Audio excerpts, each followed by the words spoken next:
అందుకే అంటున్నారా మగవారికుంటేది మోటుకుంది అంటారు ఆ ఆడమా తండ్రికుంటేది చాలుకుంది అంటారు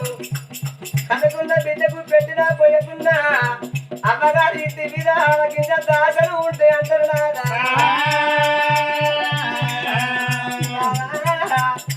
తల్లి కాపదట్టున్నాడు